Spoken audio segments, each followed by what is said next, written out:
En una nación dividida entre la obediencia a Dios y los intereses propios, un joven pastor estaba a punto de cambiar el rumbo del pueblo de Israel para siempre. Su nombre era David, un adolescente humilde, que apenas comenzaba a abrirse paso en un mundo dominado por guerreros, reyes y profetas. Todo comenzó en un pequeño pueblo de Belén, donde el profeta Samuel llegó con una misión secreta, pero divina. Dios había rechazado al rey de Israel, un líder que había optado por hacer su propia voluntad, desobedeciendo los mandatos divinos. Ahora, el profeta debía ungir al próximo rey. Samuel inspeccionó uno por uno a los hijos de Isaí, hombres fuertes y aptos para la batalla.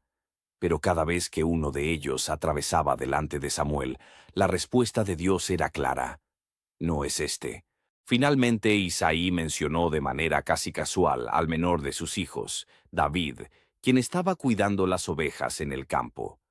Cuando David llegó, su rostro reflejaba juventud e inocencia, pero también una fuerza interior que los ojos humanos no podían entender.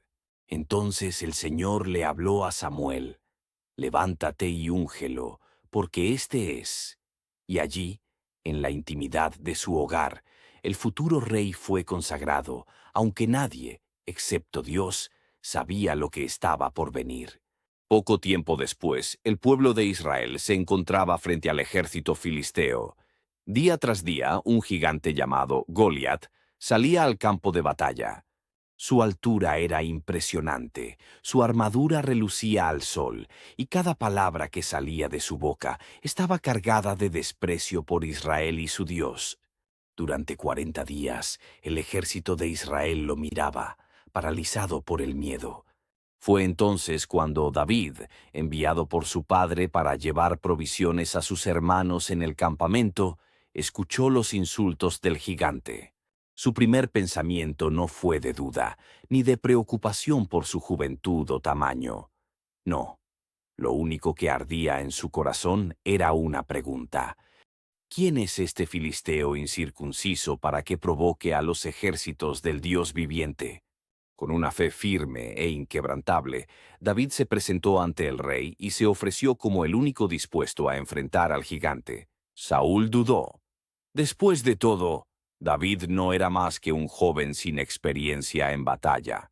Pero David habló con valentía sobre las veces que había protegido a sus ovejas de leones y osos, y cómo Dios siempre le había dado la victoria. El Señor, que me libró de las garras del león y del oso, me librará también de este filisteo, declaró.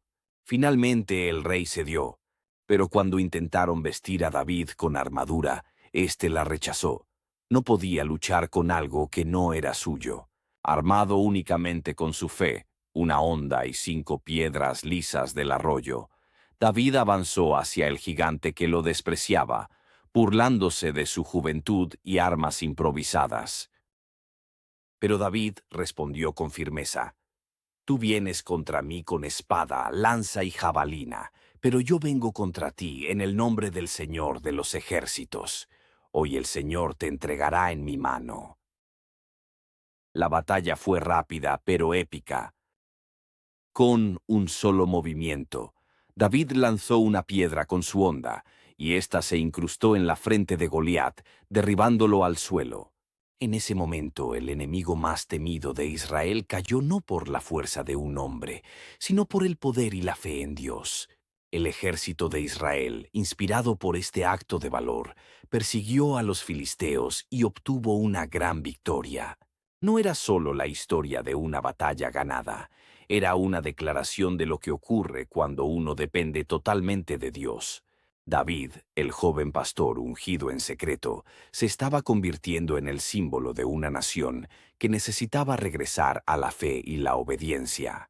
Y aunque aún falta mucho por contar de la vida de este joven, una cosa quedó clara aquel día: no se necesita espada ni fuerza, porque la verdadera victoria siempre pertenece al Señor.